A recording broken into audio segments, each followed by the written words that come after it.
हजारों साल पहले अरब की सरजमीन पर एक ताकतवर और दौलतमंद कौम बसती थी और वो कौम थी कौम समूद। ये लोग ऊंचे ऊंचे पहाड़ों को तराश कर उनमें अपने महल बनाते थे। उनके जिस्म बहुत बड़े, कद लंबा और ताकत बेहिसाब थी। हर तरफ उनकी ताकत, कारीगरी और शान व शौकत के निशान बिखरे पड़े थे। लेकिन ताकत और दौलत के साथ उन्हें घमंड भी आ गया था। हम किसी से नहीं डरते। हमारे जैसी ताकत दुनिया में किसी के पास नहीं, और नहीं किसी के पास इतनी दौलत है। वक्त के साथ साथ उन्होंने अपने असली रब यानी कि अल्लाह रब्बुल इज्जत को भूलना शुरू कर दिया। उन्होंने अपने हाथों से पत्थर के बड़े बड़े बुत बनाए और उन्हें अपना रब कहने लगे। हमें किसी खुदा की जरूरत नहीं, हमारे ये देवता ही हमारे लिए काफी हैं। हमारे बाप दादा इन बुतों की परस्तिश करते आए, इसलिए हम भी वही करेंगे। हमें किसी के बहकावे में नहीं आना है। सारी जमीन पर उनकी आवाज गूंजती थी, लेकिन दिलों में अंधेरा फैल चुका था। झूठ बोलना, चोरी करना और एक दूसरे का कत्ल कर देना उनका रोज का काम था। औरतों के दिल में खुदा का डर दूर दूर तक नहीं था। वो खुलेआम बेहयाई करती थी। उनकी कौम में जो आदमी ज्यादा ताकतवर होता था वो उसी पे मरती थी। मुझे हानिस बहुत पसंद है क्योंकि वो बहुत ताकतवर है। और मुझे समहार बहुत पसंद है। तुम लोगों में से जो जीत जाएगा मैं उसी से शादी करूंगी। वो अपनी मौत को भूल चुके थे और कयामत के दिन को भी पूरी तरह से भुला चुके थे। ऐसे वक्त में अल्लाह ताला ने इन गुमराह लोगों को सीधी राह दिखाने के लिए हजरत स्वालिह अलैहिस्सलाम को उसी कौम में नबी बनाकर भेजा। वो उसी कौम के एक नेक और समझदार इंसान थे। लोग उन्हें पहले से जानते थे। उनके इल्म और अक्ल को सभी लोग मानते थे। स्वालिह, आप बहुत नेक इंसान हैं। आप बहुत अक्लमंद हैं। आप बहुत ईमानदार हैं। मगर जब उन्होंने तौहीद का पैगाम सुनाया तो वही लोग जो कल तक उन्हें इज्जत से देखते थे अब कहने लगे, ऐ स्वालिह, हमें तो तुमसे बहुत उम्मीद थी। हम तुम्हें बहुत अक्लमंद समझते थे। तुम हमें हमारे बुतों की पूजा करने से रोक रहे हो। तुम ये एक नई और अजीब बात लेकर आए हो। हजरत स्वालिह अलैहिस्सलाम ने सुकून भरी आवाज में कहा, ऐ मेरी कौम के लोगों, अल्लाह ही तुम्हारा असली रब है, जिसने तुम्हें मिट्टी से पैदा किया और इस जमीन में बसाया। उसकी ही इबादत करो और उसी से मदद मांगो, क्योंकि वही सबका मालिक है। हजरत स्वालिह अलैहिस्सलाम की बात का असर कम ही हुआ। कौम के सरदार बोले, तुम हमारे जैसे ही एक इंसान हो। अगर तुम सच्चे हो तो हमें कोई निशानी दिखाओ और अपने आप को साबित करो।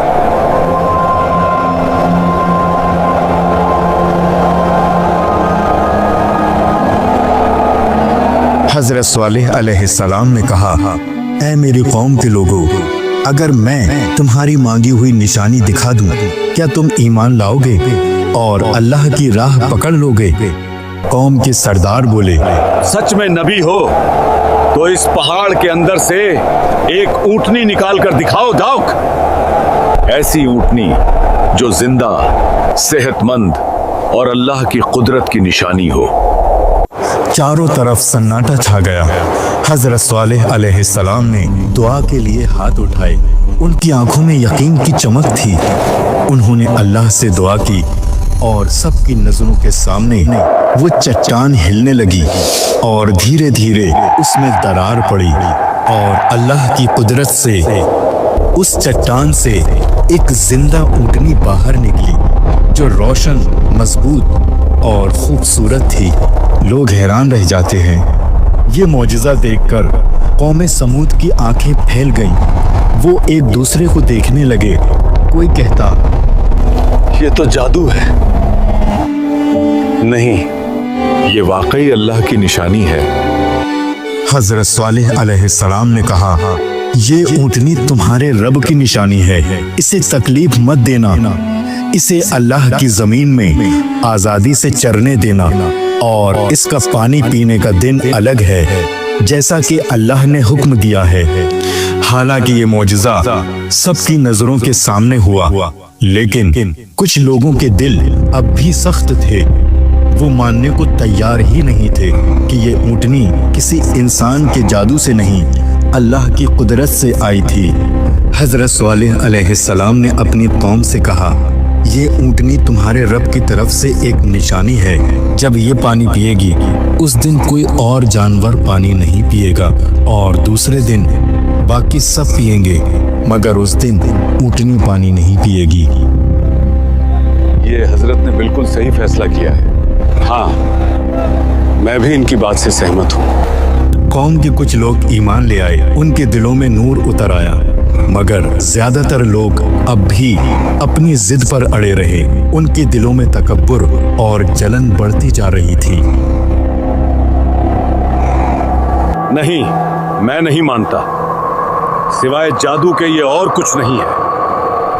حضرت صالح علیہ السلام بار بار سمجھاتے رہے، اے میری قوم، یہ اونٹنی اللہ کی امانت ہے، اس سے دشمنی مت رکھو، اس پر ہاتھ مت اٹھاؤ، ورنہ اللہ کا عذاب تم پر اتر آئے گا۔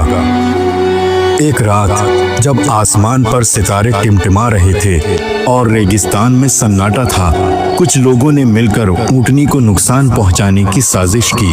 ایک آدمی نے اونٹنی پر تیر سے وار کیا، جب اونٹنی گھائل ہو کر زمین پر بیٹھ گئی تو دوسرے آدمی نے نیزے سے اونٹنی پر وار پہ وار کرنا شروع کر دیے، اور اس طرح ظالموں نے حضرت صالح علیہ السلام کی اونٹنی کو قتل کر دیا۔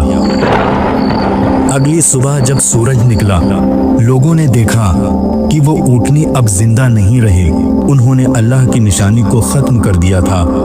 حضرت صالح علیہ السلام کو جب لوگوں نے ان کی اونٹنی کے بارے میں بتایا تو ان کے چہرے پر غم اور افسوس کے سائے چھا گئے۔ آپ علیہ السلام نے فرمایا، اے میری قوم، تم نے وہ کر دیا جسے اللہ نے تمہیں سختی سے منع کیا تھا، اب تم 3 دن اپنے گھروں میں رہو، اس سے پہلے کہ عذاب تم پر اتر آئے۔ دیکھتے ہیں صالح 3 دن بعد کیا ہوتا ہے، کون سا عذاب ہم پر آتا ہے۔ یہ 3 دن اس قوم کے آخری دن تھے، انہوں نے توبہ کا دروازہ بند کر لیا تھا اور اب اللہ کا حکم آنے والا تھا۔ پہلا دن گزرا، ان لوگوں کا کچھ نہیں ہوا، تیسرا دن ختم ہونے کو تھا، اور حضرت صالح علیہ السلام نے اپنی قوم کے لوگوں کی طرف آخری نظر ڈالی۔ وہ جانتے تھے اب اللہ کا حکم اتر چکا ہے۔ قوم سمود، جس نے پتھروں سے گھر بنائے تھے اور جو خود اتنے طاقتور تھے، اب وہ ہلاک ہونے والے تھے۔ حضرت صالح علیہ السلام نے کہا، اے میری قوم، کاش تم میری بات مان لیتے، کاش تم اللہ کی نشانی کو نہ مٹاتے، کاش تم اپنے گناہوں سے توبہ کر لیتے۔ حضرت صالح علیہ السلام اپنے ایمان والے ساتھیوں کے ساتھ دور کے پہاڑوں کی طرف چلے گئے، اور پھر اللہ کا عذاب اتر آیا۔ پہلے ایک زوردار آواز آئی، ایک ایسی چیخ جس نے آسمان اور زمین کو ہلا دیا، ہر دیوار کانپ اٹھی۔